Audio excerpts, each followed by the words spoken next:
सुख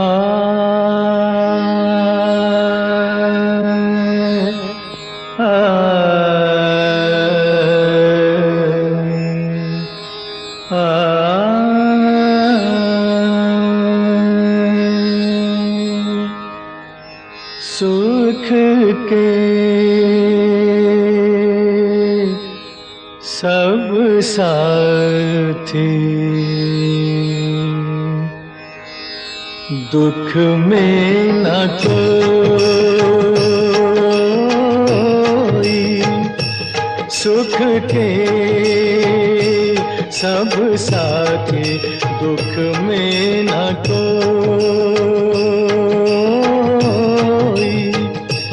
मेरे राम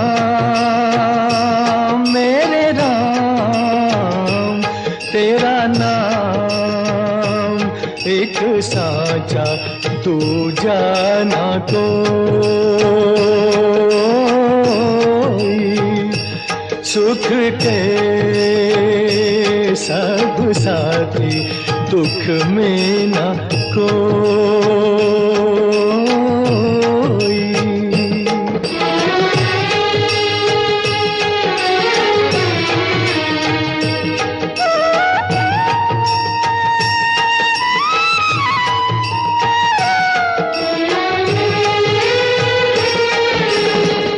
जीवन आनी जानी छाया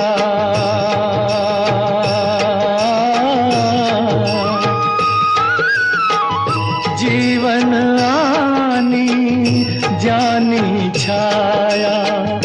झूठी माया झूठी काया फिर काहे को सारी उमरिया। फिर काहे को सारी उमरिया पाप की गठड़ी ढोई। सुख के सब साथी दुख में न कोई। मेरे राम तेरा नाम एक साचा दूजा ना कोई।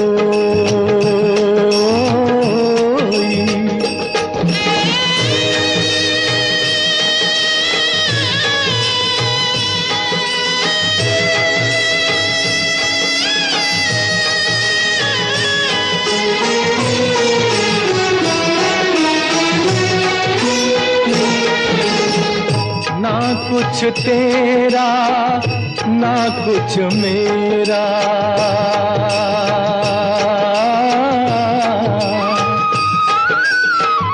ना कुछ तेरा ना कुछ मेरा। ये जग जोगी वाला फेरा। राजा हो या रंक सभी का।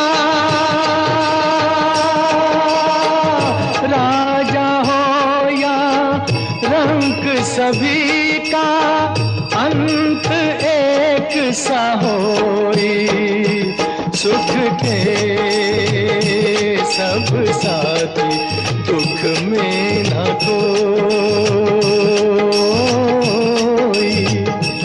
मेरे राम तेरा नाम एक साचा दूजा ना कोई।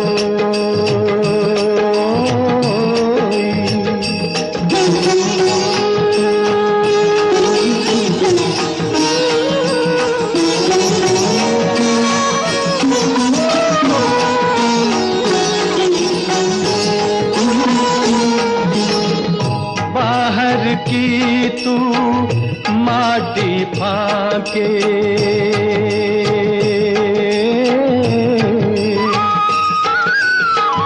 बाहर की तू माटी फाके।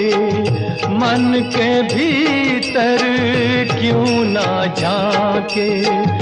उजले तन पर मान किया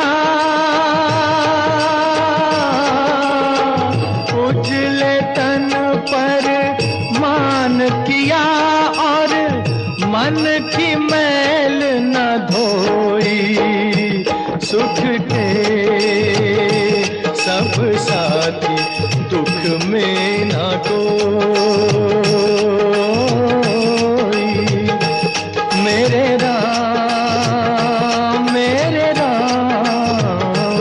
तेरा नाम एक साचा पूजा ना कोई, सुख के सब साथी दुख में ना कोई।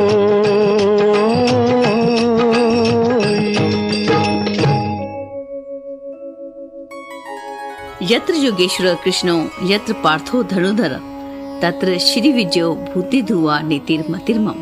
जहाँ योगेश्वर श्री कृष्ण है और जहाँ धनुधर पार्थ है, वहीं पर श्री विजय विभूति और अचल नीति है। रेडियो मानरचना 107.8 पर मैं हूँ आपके साथ, आपकी कम्युनिटी मेंबर किरण चावला, और हमारे साथ हैं पंडित आशुतोष भारद्वाज जी, और हम चर्चा कर रहे हैं श्रीमद् भागवत गीता आधुनिक व्याख्यान सहित के ऊपर।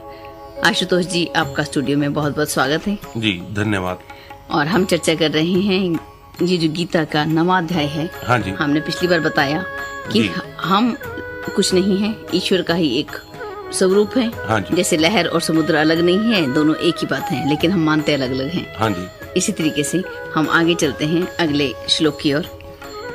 भगवान श्री कृष्ण कहते हैं, हे कुंती पुत्र, यद्यपि श्रद्धा से युक्त जो सकाम भक्त दूसरे देवताओं को पूजते हैं, वे भी मुझको ही पूजते हैं, किंतु उनका यह पूजन त्रुटिपूर्ण और अविधिपूर्वक है। हाँ देखिए, कुछ हमें जान लेना है कि यहाँ पे क्रियाकलाप 3 रूप से घटता है किरण जी। 3 स्टेप कौन से हैं? ये 3 जो स्टेप्स हैं, ये 3 चरण हैं, समुद्र, लहर, बुलबुला। ऐसे ही परमात्मा, ग्रह नक्षत्र जिन्हें हम देवता कहते हैं, और जीव। हम किनसे निर्मित होते हैं? हम ग्रह नक्षत्रों की जो आपसी हलचल है, इसका परिणाम हम हैं, अर्थात जीव जगत है जी। हम ग्रह नक्षत्रों पर ऐसे ही उगाए हैं जैसे जल पर काई उग जाती है जी। ऐसे ही हम इस धरा पर उगाए हैं। और इनका जो मूल है, यानी ये ग्रह नक्षत्रों के जो पसारे हैं, ये देवतागण हैं, ये किससे हुए हैं? ये जिससे हुए हैं वह परब्रह्म परमात्मा है, सबका अनादि कारण है, सबका एक जिसे कहते हैं मूल स्वरूप है। तो भगवान कह रहे हैं, हे कुंती पुत्र, यद्यपि श्रद्धा से युक्त सकाम भक्त, अर्थात जिन्हें कामना है, वैसे भक्त जो कुछ चाहते हैं कि मेरी भक्ति का कुछ परिणाम निकले। हे कुंती पुत्र, यद्यपि श्रद्धा से युक्त जो सकाम भक्त दूसरे देवताओं को पूजते हैं, वे भी मुझको ही पूजते हैं, किंतु उनका यह पूजन त्रुटिपूर्ण है, अर्थात अविधि पूर्वक है। जैसे बुलबुला लहरों से कुछ चाहता है और वो लहरों से हुआ भी है। बुलबुला कहेगा, मैं उन्हीं से तो उत्पन्न हुआ हूं और ये तो बहुत विराट है, और मैं कोई विधि विधान से पूजन करके लहरों से कुछ अपनी इच्छा पूर्ति भी करवा सकता हूं। ठीक है, इसमें कोई ये नहीं कि ऐसा नहीं हो सकता, लेकिन ये है त्रुटिपूर्ण। क्यों? क्योंकि एक समुद्र ही तो है सब कुछ। समुद्र ही स्वयं लहर है, समुद्र ही स्वयं बुलबुला है, लेकिन बुलबुले का लहर से कुछ चाहना क्या है? त्रुटिपूर्ण है, दोषपूर्ण है। जैसे हम क्या करते हैं, हमने मान लीजिए सूर्य को नमस्कार किया जी। सूर्य नमस्कार में कोई दोष नहीं है, हम अहोभाव से सूर्य के लिए नमस्कार करते हैं, हाथ जोड़ते हैं, ठीक है, कोई दोष नहीं। परंतु हम चाहते हैं कि सूर्य को नमस्कार करने से ही मुझे शांति प्राप्त हो जाए, यह अविधि पूर्वक है, अज्ञान पूर्वक है। ऐसा नहीं होने वाला। शांति स्वयं के भीतर परमात्मा को जानने से ही मिलेगी, सूर्य नमस्कार से नहीं मिल सकती। ठीक है, सूर्य नमस्कार के अपने गुण हैं, आपको अच्छा स्वास्थ्य मिलेगा, एक आपके अंदर तेजी आएगी, ये बात इससे बिल्कुल भी डिनाई नहीं किया जा सकता। लेकिन इस नमस्कार से ही कुछ होने लग जाएगा, ऐसी मैं कामना अगर करता हूं तो यह त्रुटिपूर्ण है। क्यों? वही सूर्य है वही मेरे रूप में है और वही सूर्य के रूप में है, तो हमें अपने स्वरूप से परिचित होना है। देखिए, श्रद्धा जहां भी होती है किरण जी, वो परमात्मा के लिए ही होती है जी। भगवान कह रहे हैं श्रद्धा से युक्त सकाम भक्त। भगवान कह रहे हैं कि वो श्रद्धा से तो युक्त है और देवताओं को पूजता है। देवताओं को पूजना त्रुटिपूर्ण है। जो श्रद्धा है वो है तो परमात्मा के लिए, लेकिन ये नहीं पता, हम द्वार अलग खटखटा जाते हैं। द्वार परमात्मा का खटखटाना है, देवताओं का नहीं। क्यों? देवता भी उसी हरि इच्छा से ही देवता हुए खड़े हैं। देवताओं का अपना सामर्थ्य नहीं है कि वो स्वयं पैदा हो जाए, ये हरि इच्छा से पैदा हुए हैं, हरि इच्छा से उत्पन्न है। लेकिन होता क्या है, श्रद्धा जहां भी होती है वह परमात्मा के लिए होती है। इसको थोड़ा जान लें। जैसे हम कुछ भी करते हैं, हम कोई कृत्य करते हैं, कोई कर्म करते हैं, हम उसके फलस्वरूप चाहते क्या है?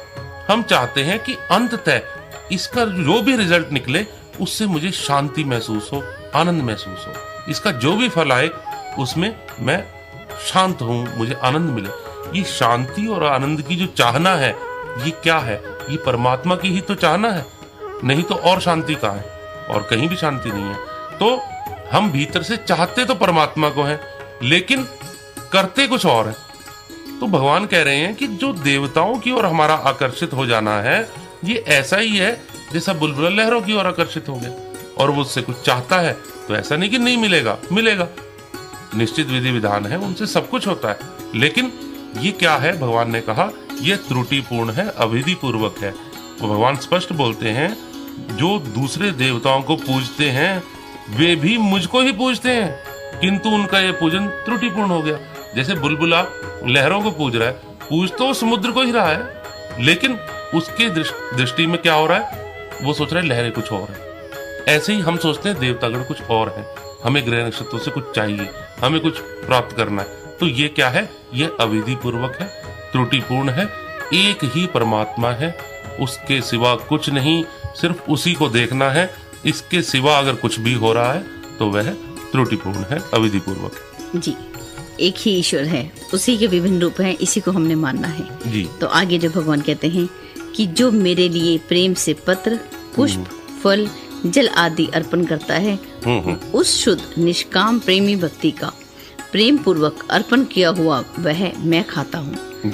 हे कुंती पुत्र, जो करता है, खाता है, हवन करता है, दान देता है, तप करता है, वह सब मेरे अर्पण कर। जी, बड़ा अच्छा है।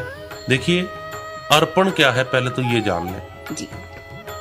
हम कहते हैं कि हम परमात्मा को अर्पित हैं, जी। हम अर्पित बिल्कुल भी नहीं हैं। जी। क्यों? क्योंकि अर्पण जो होता है परमात्मा के प्रति, जो हम अर्पित हो सकते हैं, वो केवल जाग कर हो सकते हैं, सोए सोए नहीं। जैसे हमें नींद में प्यास लगी, हमने पानी पिया, क्या हमारा जो कंठ है वो तृप्त हो जाएगा? नहीं होगा। क्यों? क्योंकि हमने काल्पनिक पानी पी लिया है, हमने वास्तविक नहीं पिया। प्यास तभी बुझेगी जब मैं स्वप्न में पानी ना पीऊं, मैं उठूं और उठकर पानी पीऊं। ऐसे ही जो अर्पण है वो जागा हुआ ही कर सकता है, सोया हुआ अर्पण नहीं हो कर सकता। हम सोचते हैं हम परमात्मा की अर्पित हैं, हम जागे ही नहीं तो हम कैसे हो जाएंगे? नहीं हो सकते। जागा हुआ ही अर्पण कर सकता है, पहली बात हमें जान लेनी है। और भगवान ने कहा कि जो मुझे अर्पित होता है वह पत्र पुष्प मैं स्वयं आता हूं, स्वयं खाता हूं, ये भी जान लीजिए।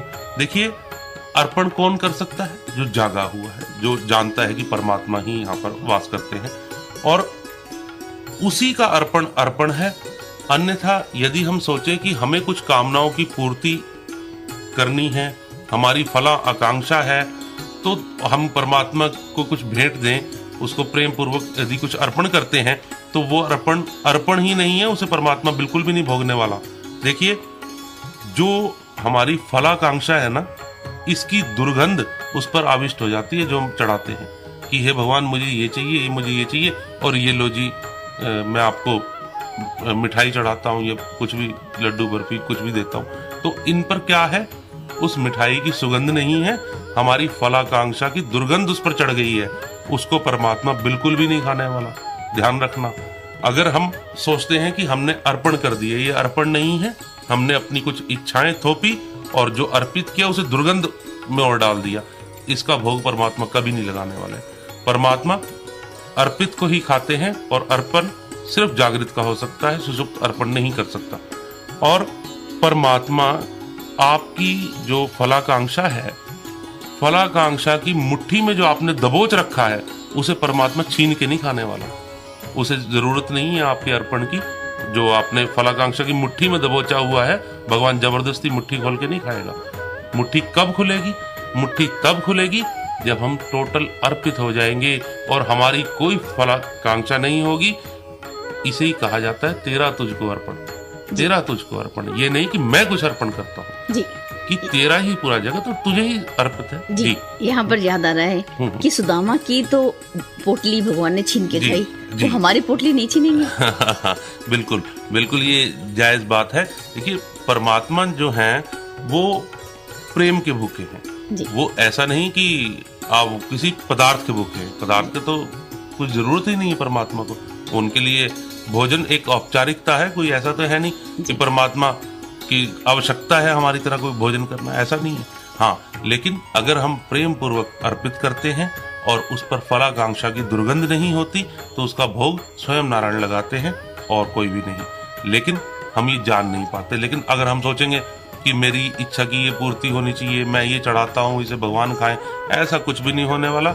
कोई अपने आप को इतना विशिष्ट न समझे कि उसने परमात्मा की कीमत चुका दी है। परमात्मा की कोई कीमत नहीं है, इसलिए ये भूल जाए कि मैं इतना चढ़ावा दे के परमात्मा को खरीद लूंगा या परमात्मा की कीमत दे दूंगा। ऐसा नहीं होने वाला। ये तो कुछ इस तरह से हुआ कि जैसे हम रिश्वत दे रहे हैं भगवान। हाँ, भगवान को रिश्वत दे देते हैं। बिल्कुल। कई बार तो ऐसा भी मैंने सुना किसी से कि माँ ही अपने बच्चे को रिश्वत देना सिखाती है। हाँ जी। वो कह देती है बेटा पास हो जाएगा, भगवान को 100 रुपए का माथा टेक दे, तो 100 रुपए का प्रसाद चढ़ा दे तो पास हो जाएगा। 100 रुपए के प्रसाद से बच्चा पास नहीं होगा, पुरुषार्थ से और मेहनत से पास होगा। एक भगवान की ओर नमन करना तो बहुत जरूरी है, लेकिन साथ में आकांक्षाएं, मनोकामनाएं बांध देना ये थोड़ा सा गलत हो जाएगा। आगे की चर्चा को जारी रखेंगे, लेकिन उससे पहले सुनेंगे एक मधुर सा संगीत। बने रहिए रेडियो मान रचना 107.8 पर। Feel good, feel live.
सतवंती है पतवंती रसवंती, मेरी सुनना ये विनंती, मेरा चोला रंग बसंती।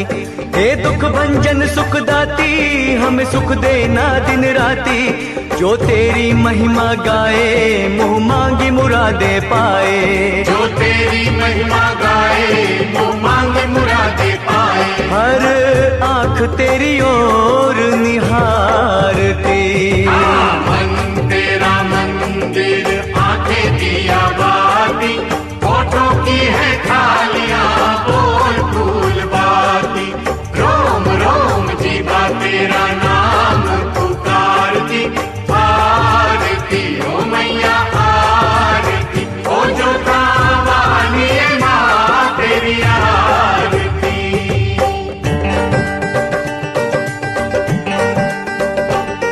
हे महाकाल महाशक्ति, हमें दे दे ऐसी भक्ति।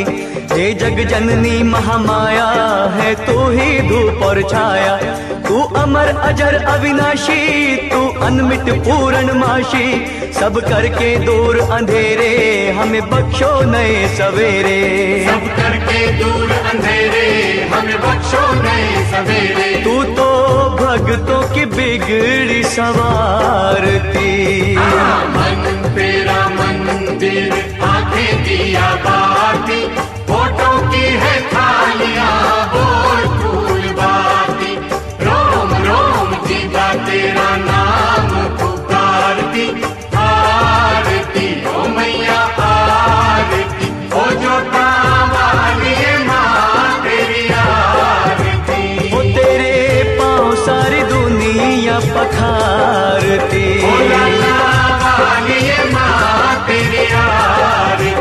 वो हर आँख तेरी ओर निहारती।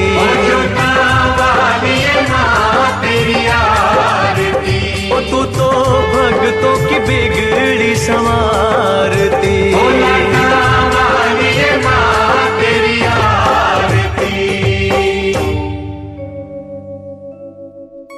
एक बार फिर रेडियो मानरचना 107.8 पर मैं हूं आपके साथ, आपकी कम्युनिटी मेंबर किरण चावला, और हमारे साथ हैं पंडित आशुतोष भारद्वाज जी, और हम चर्चा कर रहे हैं श्रीमद् भागवत गीता आधुनिक व्याख्यान से के ऊपर। आगे जो कहते हैं भगवान, मैं सब भूतों में सम हूँ, ना कोई मेरा अप्रिय है ना प्रिय है, परंतु जो मुझको भक्ति से भजते हैं वे मुझ में और मैं भी उनमें हूँ। यदि कोई अतिशय दुराचारी भी अनन्य भाव से भक्त होकर मुझको भक्ता है तो वह साधु ही मानने योग्य है, क्योंकि वह सम्यक व्यवस्थित हो गया है। इससे वह शीघ्र ही धर्मात्मा हो जाता है और शाश्वत शांति को प्राप्त होता है। हे कुंती पुत्र, निश्चय पूर्वक जान एवं घोषणा कर दे कि मेरा भक्त कभी नष्ट नहीं होता। निश्चय ही हे पार्थ, स्त्री वैश्य शूद्र तथा पापयोनि जो कोई भी हो, वे भी मेरी शरण होकर परम गति को प्राप्त होते हैं। देखिए, यहाँ मैं आपको कुछ खुलासा कर देता हूँ। जो भगवान का ये कथन है, जो अभी आपने पहले पढ़ा, वो कथन है, भगवान बोलते हैं मैं सब भूतों में सम हूँ जी, समान रूप से व्याप्त हूँ, ना कोई मेरा अप्रिय है न प्रिय, किंतु जो मुझको भक्ति से भजते हैं वे मुझ में और मैं उनमें हूँ। देखिए, ये बड़ा खूबसूरत है। अखंड अद्वैत को ऐसे ही कहा जा सकता है, जहां पर कोई भी दो नहीं होता ना किरण जी, वहां ऐसे ही कहा जाता है। क्या कहा जाता है? जैसे हम ये तो नहीं कह सकते कि मुझे अपनी बाईं आंख प्रिय है, दाईं अप्रिय जी। मैं ऐसा नहीं कह सकता कि मुझे अपना एक हाथ प्रिय है, एक अप्रिय। मैं ये नहीं कह सकता मुझे अपनी एक पैर प्रिय है, एक अप्रिय। क्यों? क्योंकि अखंड है। ऐसे ही अखंड को जब कहा जाता है तो वक्तव्य दुविधापूर्ण हो जाते हैं। हमारी भाषा पूरी कैसे निर्मित है? हमारी भाषा है द्वैत को कहने के लिए, किसी ने किसी को कहना है। इससे क्या हो जाता है? दो पैदा हो गए। कोई किसी से कुछ कह रहा है, तीन पैदा हो गए, किसी के बारे में बात चल रही है। लेकिन जब अखंड अद्वैत की महिमा गाई जाती है तो ऐसे ही गाई जाती है। इसी प्रकार से कहना पड़ता है, मैं सभी में सम हूं, ना कोई मेरा प्रिय ना अप्रिय, किंतु जो भक्ति से मुझे भजते हैं वे मुझ में और मैं उनमें हूं। जैसे भक्त में ही भगवान है और भगवान में ही भक्त, यही अनन्य प्रेमा भक्ति है। इसे कहा जाता है जहां कोई अन्य नहीं बचा, कोई विभक्ति नहीं बची, तो क्या उत्पन्न हो गया? अनन्य प्रेमा भक्ति। इसे कहा जाता है अनन्य प्रेम बढ़ जाना, जहाँ पे विभक्ति या कोई स्थान नहीं, उस दशा का यहाँ पर जिक्र है। और भगवान कहते हैं यदि कोई अतिशय दुराचारी भी, दुराचारी को जान लेना, दुराचारी का अर्थ होता है जिसका आचरण चाहे बुरा हो, आचरण, दुराचरण। भगवान कहते हैं यदि कोई अतिशय दुराचारी भी अनन्य भाव से भक्त होकर मुझको भजता है तो वह साधु ही मानने योग्य है, क्योंकि वह सम्यक व्यवस्थित हो गया है। देखिए, हम कहते हैं कि फला तो दुराचारी है जी, बुरा इंसान है। नहीं, दुराचारी भी भगवान को प्राप्त हो जाता है। दुराचारी कोई दोषपूर्ण घटना नहीं है जी। माना दोषपूर्ण है कि दुराचरण नहीं होना चाहिए, लेकिन भगवान कहते हैं कि फार्मूला क्या है? फार्मूला है अनन्य भक्ति। बस मुझे देखो और जानो कि मेरे अलावा कोई नहीं, यही फार्मूला है। यही एक ऐसा परम भाव है जिससे प्राप्ति हो जाती है। वो कहते हैं कोई दुराचारी भी अगर अनन्य भाव से मुझे भजता है तो वह साधु ही मानने योग्य है जी। उसको ये नहीं कहा जा सकता ये दुराचारी है तो इसकी साधुता पे हम शक करने लगे, ऐसा नहीं है। लेकिन और उससे अगला कथन ही भगवान बड़ा खूबसूरत बोलते हैं। देखिए, जो दुराचारी है उसका सिर्फ जो दुराचार है यही एक अंतिम गांठ बची है, इसके आगे वह लेकिन उसने अनन्य भक्ति देख ली, अनन्य दर्शन कर लिया तो सब विलीन होने को ही है। और इसको भगवान ने कहा ही है। भगवान कहते हैं वह शीघ्र ही धर्मात्मा हो जाता है, क्योंकि जिस जो अनन्य भाव को उपलब्ध हो गया वह तुरंत बड़ा शीघ्र परमात्मा और धर्मात्मा हो जाता है और शाश्वत शांति को प्राप्त होता है। हे कुंती पुत्र, निश्चय पूर्वक जान ले और घोषणा कर दे कि मेरे भक्त का विनाश नहीं होता जी। और क्यों? जो अविनाशी का भक्त है, जो अविनाशी के साथ विभक्त नहीं है, उसका विनाश भी संभव नहीं है जी। तो हमें कुछ बातें जान लेनी है कि किस प्रकार दुराचारी जो हम कहते हैं, दुराचारी भी अगर अनन्य भक्त हो गया है, अनन्य भाव को उपलब्ध हो गया है तो वह साधु ही समझने योग्य है, क्योंकि वह सम्यक व्यवस्थित हो गया, अर्थात स्वयं में आसीन होना शुरू हो गया। क्योंकि फार्मूला एक है, अनन्य भक्ति, और कुछ भी नहीं, सिर्फ यही है। जैसे वाल्मीकि ऋषि पहले डाकू थे जी, लेकिन जैसे उनको गुरु से ज्ञान मिला, उनको सही दृष्टि मिली कि हमने सही बनना है, तो उन्होंने अपना सही रास्ता अपनाया। तो जैसे दूसरा उदाहरण भी मुझे आ रहा है कि जैसे एक झरने का पानी है, उसमें से कुछ घोड़े निकले तो वो हिल गया और उसके अंदर सभी हलचल पैदा हो गई, गंदा हो गया, लेकिन थोड़ी देर बाद वो शांत हो जाए तो कुछ इस तरीके से ही आप समझा रहे हैं हमारे श्रोताओं को। जी जी, आगे बताइए। देखिए, आगे भगवान कहते हैं निश्चय ही हे पार्थ, स्त्री, वैश्य, शूद्र तथा पाप योनि जी जो भी हों वे भी मेरी शरण होकर परम गति को प्राप्त होते हैं जी। फिर क्या है पुण्यशील ब्राह्मण तथा राजऋषि भक्तजन, सुख रहित और अनित्य इस संसार को प्राप्त हुआ मुझे भज। वो कहते हैं सिर्फ मुझे भजे चल और कोई भी दिक्कत नहीं, बस मुझे भज और पार हो। जैसे बुलबुला समुद्र को भजता चला जाए और समुद्र हो जाए जी। ऐसा ही इसके पीछे का एक संकेत है। और भगवान ने साफ कहा, एक हमारे यहाँ धारणा प्रचलित है कि स्त्रियों को मोक्ष नहीं मिलता जी। वैश्य अर्थात जो व्यापार में लगा है वो से मोक्ष नहीं मिल सकता, शूद्र को नहीं मिल सकता, पाप योनि को नहीं मिल सकता। भगवान ने साफ कह दिया निश्चय ही हे पार्थ, स्त्री, वैश्य, शूद्र तथा पाप योनि जो भी हों वे भी मेरी शरण होकर परम गति को प्राप्त होते हैं। फिर क्या है पुण्यशील ब्राह्मण तथा राजऋषि भक्तजन। देखिए, हमें बड़ा लगता है कि पुण्यशील ब्राह्मण और राजऋषि कोई भक्तजन होगा, इन्हें सुविधा है परमात्मा को प्राप्त करने की। नहीं, परमात्मा साफ बोल देते हैं मत जान ऐसी बात की पुण्यशील ब्राह्मण ही मुझे प्राप्त होगा या राजऋषि भक्तजन ही मुझे प्राप्त होगा। तो वो कहते हैं कोई भी मुझे प्राप्त हो सकता है, बस सिर्फ मुझे देखना है और मुझे भजना है। अनन्य भक्ति इसके पीछे का एक सीधा, फिर कहूंगा, एक फार्मूला है। सिर्फ परमात्मा को देखो और परमात्मा को प्राप्त हो जाओ। और भगवान कहते हैं मुझ में मन वाला हो, स्वयं का जो तेरा मन है उसे मुझ में स्थित कर, मेरा भक्त हो, मुझसे जुड़ जा, मेरा पूजन करने वाला हो, अर्थात मुझे मेरे को ही भज, मेरा ही पूजन कर, मुझे नमस्कार कर। इस प्रकार आत्म स्वरूप को मुझ में नियुक्त करके मेरे परायण होकर मुझको ही प्राप्त हो जाएगा। जैसे मैंने कहा कि बुलबुला बस समुद्र की रट लगा ले, समुद्र की धुनी रमा ले, और उसी को निरंतर सिमरण करता रहे, उसी को नमस्कार करता रहे, उसी से जाने में विभक्त नहीं हूँ, बस ऐसा जानते चले जाना है। और क्या घटना घटेगी?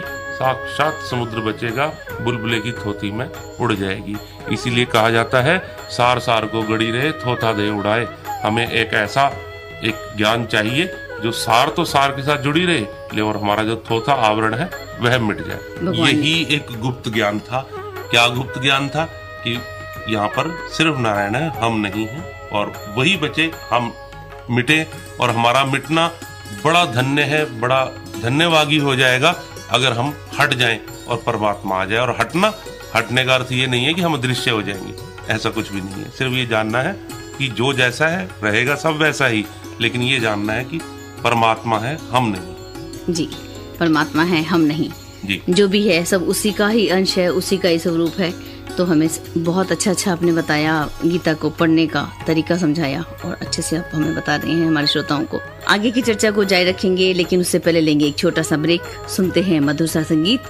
बने रहिए रेडियो मानस नाउ 107.8 पर। Feel good, feel live.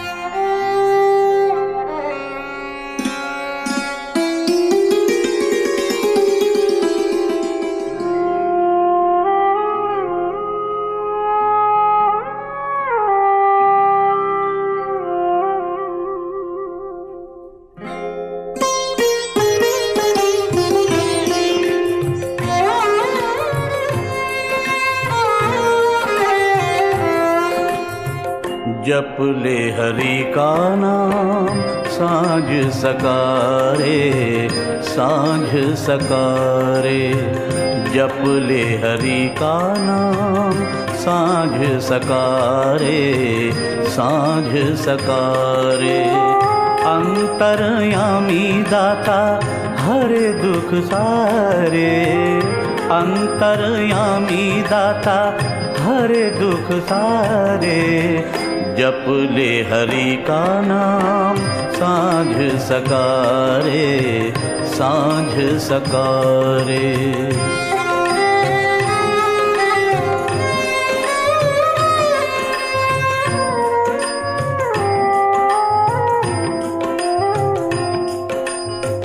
जगत पिता का ध्यान न आया, माद माते प्राणी तूने जन्म गवाया। जगत पिता का ध्यान न आया, माद माते प्राणी तूने जन्म गवाया। कभी नहीं खोले तूने अंतर द्वारे, कभी नहीं खोले तूने अंतर द्वारे, अंतर द्वारे। जप ले हरि का नाम सांझ सकारे, सांझ सकारे।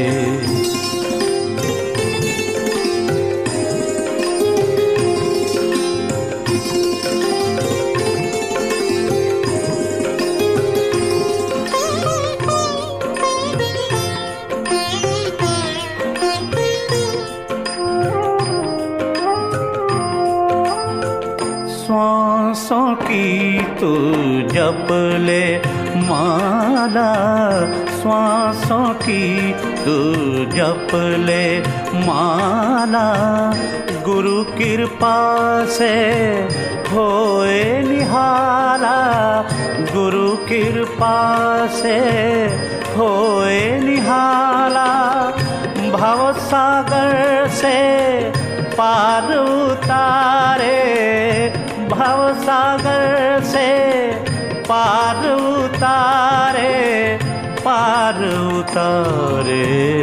जप ले हरि का नाम सांझ सकारे, सांझ सकारे।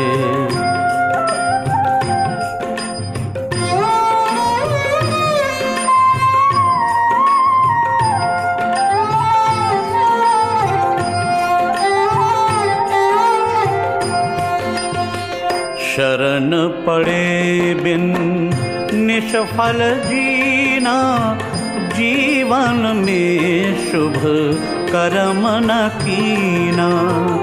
शरण पड़े बिन निष्फल जीना, जीवन में शुभ कर्म न कीना।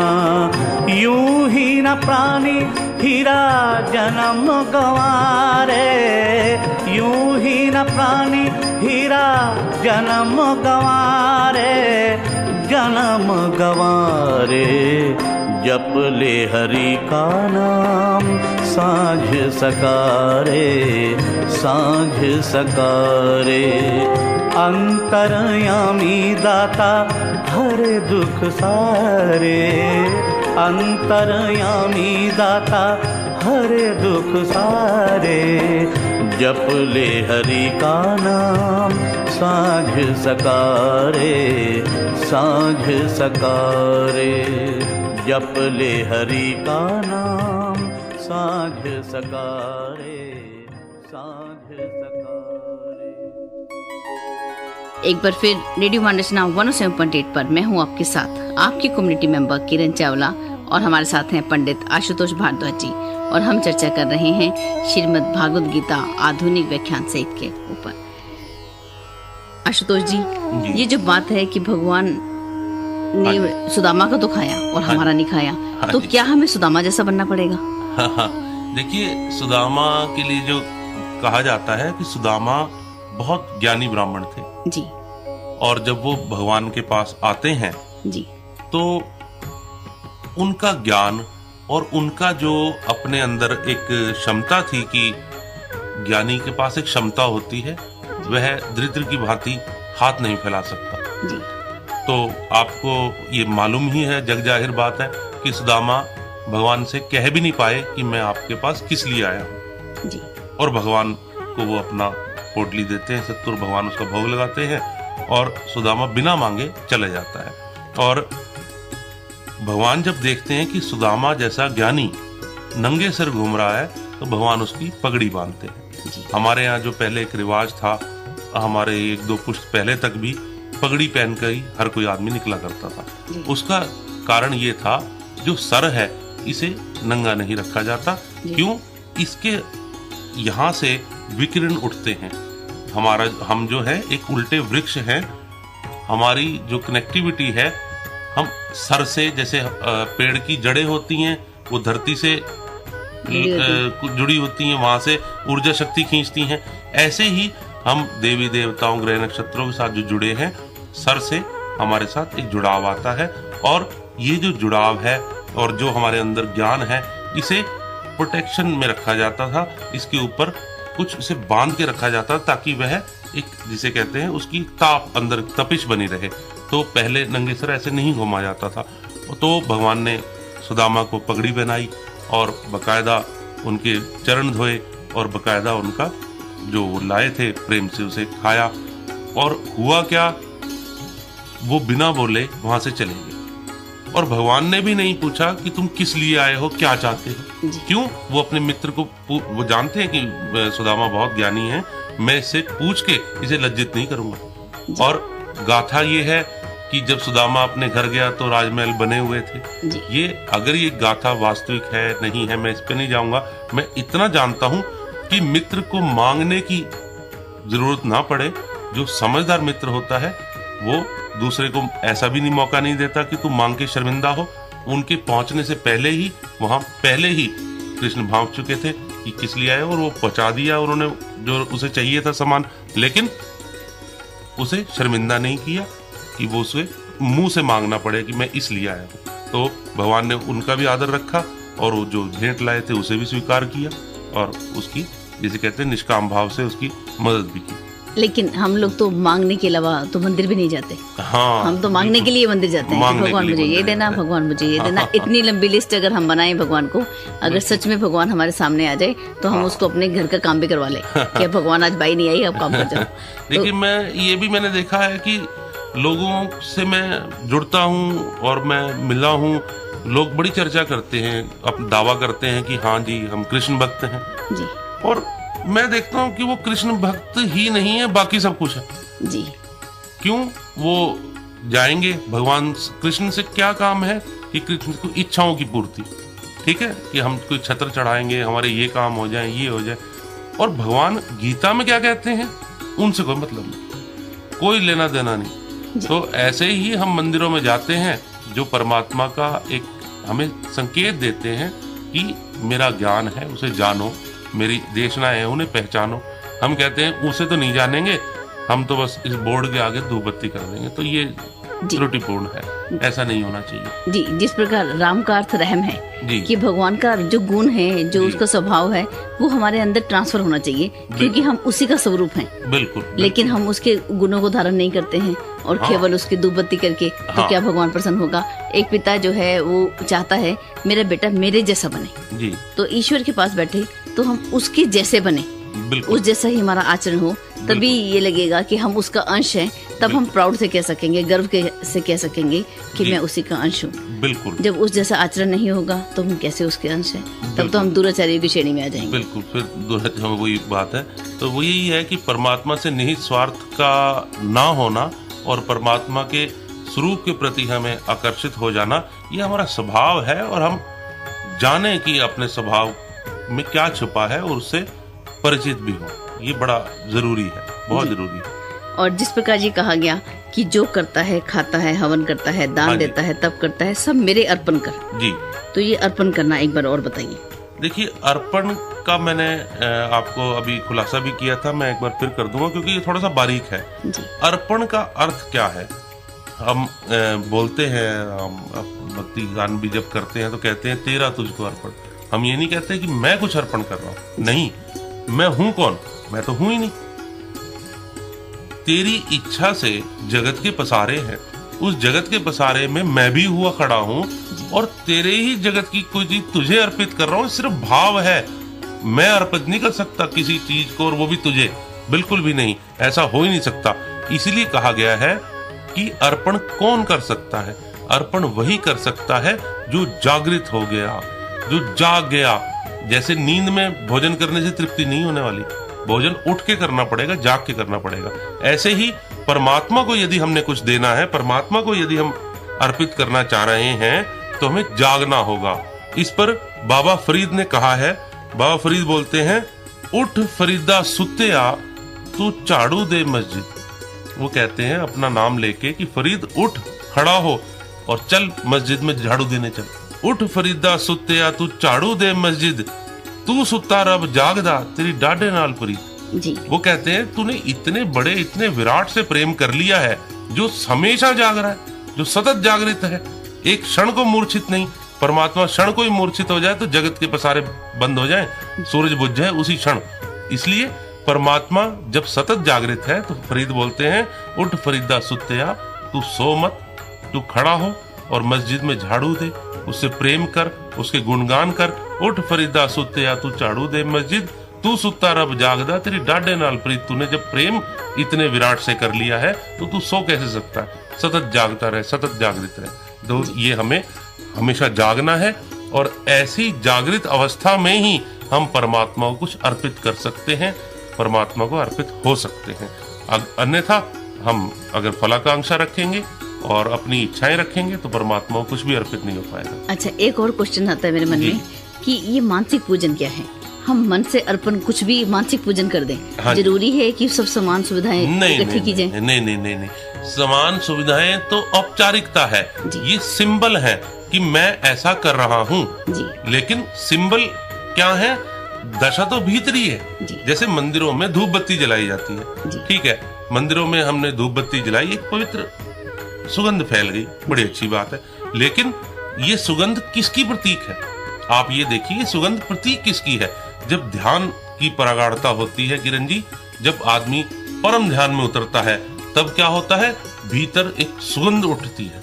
वो सुगंध की जो सिंबॉलिक है, ऐसी सिंबॉलिक सुगंध को हम क्या करते हैं? मंदिरों में धूप अगरबत्ती की जगह जला देते हैं। घटना भीतरी है, भीतर ही जब हम ध्यान में उतरते हैं तो उस सुगंध को जो हम महसूस करते हैं उसको कोई और भी महसूस कर सके, तो हम ऐसी ऐसी खुशबुएं इजाद करते हैं कि लोगों तक कुछ ऐसा संदेश पहुंच पाए। लेकिन घटना भीतरी है। जो शंकर बोलते हैं ना, सुगंधिम पुष्टि वर्धनम, ये क्या है? वो कह रहे हैं कि जो भीतर की जो वो सुगंध जो है, जो ध्यान पर प्राप्त होती है, उससे ही पुष्टि होती है, उससे ही सारे वर्धन होते हैं। वो शंकर जो हैं किसी मंदिर में जलती हुई धूप बत्ती की सुगंध की बात नहीं कर रहे, उसके लिए वो सुगंधि पुष्टि वर्धनम नहीं कह रहे। तो ये हमें जानना है, महामृत्युंजय का जो मंत्र है वो यही है कि जो मृत्यु पर विजय हो जाती है वो कब होती है, जब भीतरी उस सुगंध से हम परिचित होने लगते हैं, उसकी सुवास जब हमारे अंदर उठती है तो हम जानते हैं कि है क्या ये बात। उससे पहले जो आपने कहा कि मन से ही अर्पण, तो वास्तविक तो वही है। हाँ, बाहर जो है सिंबॉलिक, उन्हीं चीजों का हम सिंबल पेश कर देते हैं। जी, हम मानसिक पूजन कर सकते हैं अगर हम जाएं। बहुत सारे लोग जो हैं जी, मुझे नहीं मालूम कि वो सही है या गलत है, कि एक बार मैं शिवालय में गई तो वहाँ पर जाके देखा बहुत सारा दूध जो था चढ़ाया था। हाँ। वो जो दूध था वो सड़कों तक पहुँचा हुआ था। हाँ, और वहाँ हाँ। काफी स्मेल फैल रही थी। जी, तो मन में आया कि अगर हम मानसिक पूजन करते तो हाँ। आज ये दूध शायद जी। किसी के पीने के लिए चला जाता। जी। देखिए, मैं कहता हूँ ठीक है, हम श्रद्धा भाव से शिवलिंग पे जो जल चढ़ाते हैं, ऐसा नहीं कि अर्थपूर्ण नहीं है, बहुत अर्थ है। जी और अगर अर्थपूर्ण ना होता तो परमात्मा शिवलिंग को अपना पर्याय ही ना कहते। जी बिल्कुल कहा। और उस पर जो जल चढ़ाने की महिमा है वो भी अपार है। जी शिवरात्रि पर जल चढ़ता है, सोमवार को चढ़ता है, लेकिन इस तरह की भेड़ चाल और मूर्खताएं नहीं होनी चाहिए। हमें कुछ जानना है कि परमात्मा तो प्रेम के भूखे हैं। ऐसा नहीं कि हम उन पे जो जल चढ़ा रहे हैं उसके लिए हम लेकर आए जी, जो परमात्मा उसी से प्रसन्न होगा, जो घी दूध ही चढ़ाएगा, बाकी उसे नहीं होने वाला। ऐसा कुछ नहीं है, ये सब प्रतीकात्मक है। घटना तो भीतर है, घटना भीतर है। बाहर हम प्रदर्शन करते हैं नहीं करते हैं यह गौण है, और इसकी कोई इतनी अनिवार्यता भी नहीं है।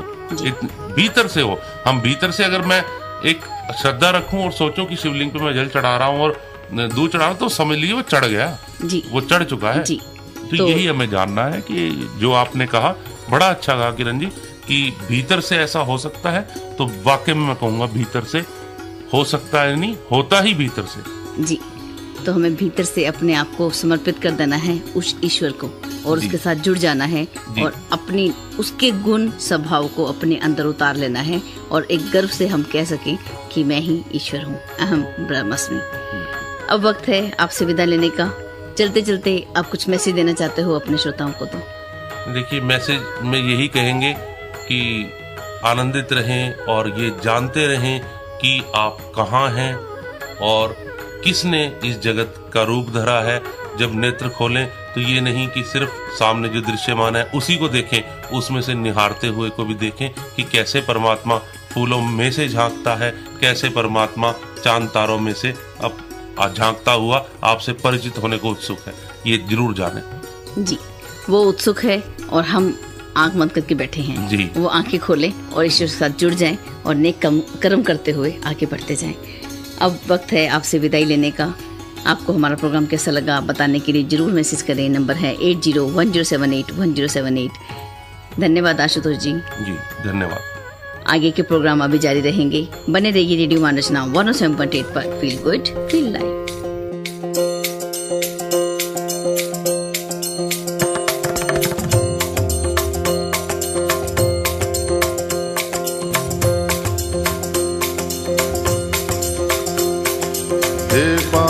बिहारी कृष्ण मुरारी, मेरी बारी कहाँ छुपे।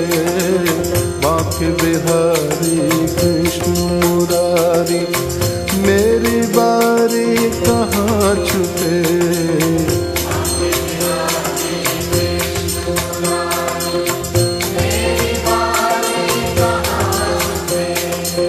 बांके बिहारी कृष्ण मुरारी, मेरी बारी कहाँ छुपे।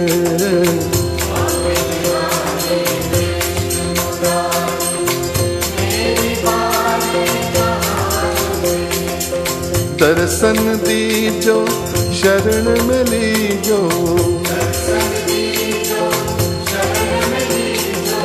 दर्शन दीजो शरण में लीजो।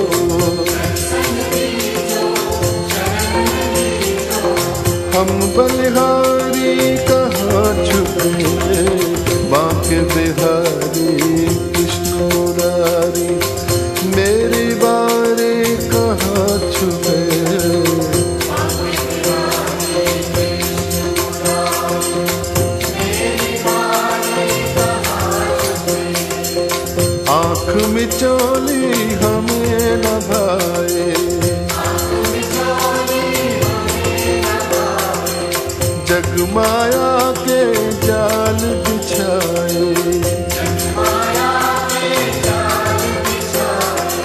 रास रचा कर बंसी बजा कर, रास रचा कर बंसी बजा कर,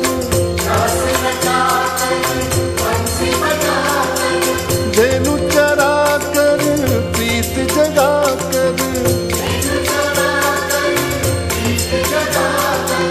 नटवर नागर निष्ठुर छलिया, नटवर नागर निष्ठुर छलिया,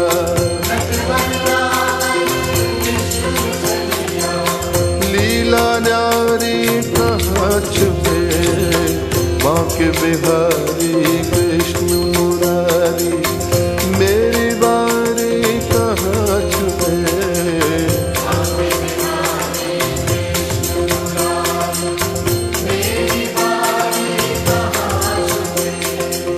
दर्शन दीजो शरण में लीजो,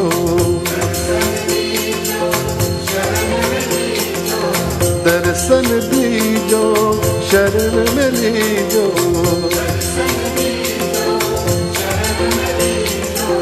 हम बलिहारी कहाँ छुपे, बांके बिहारी कृष्ण मुरारी, मेरी बारी कहाँ छुपे।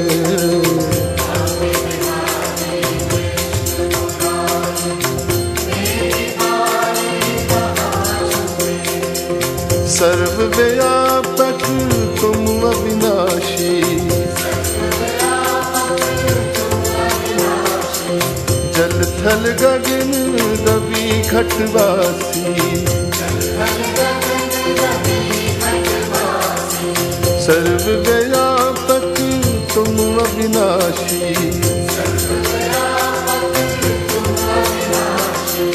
जल थल गगन रवि घटवासी, योग सुना कर रथ को चला कर, योग सुना कर रथ को चला कर, योग सुना कर रथ को चला कर, कहाँ खो गए हमको लुभा कर, गोविंद गोविंद मीरा गाई,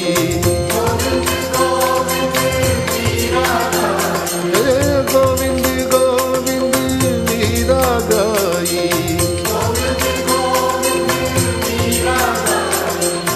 गण का तारे कहाँ छुपे, बांके बिहारी कृष्ण मुरारी, मेरी बारी कहाँ छुपे।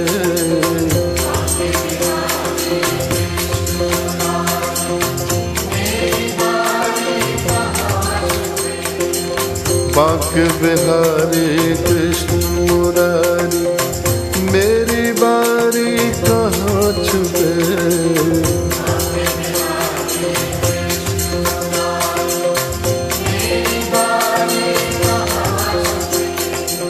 दर्शन दीजो शरण में लीजो,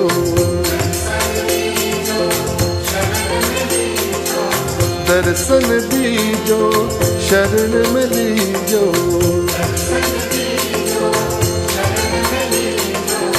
हम बलिहारी कहाँ छुपे, बांके बिहारी कृष्ण मुरारी।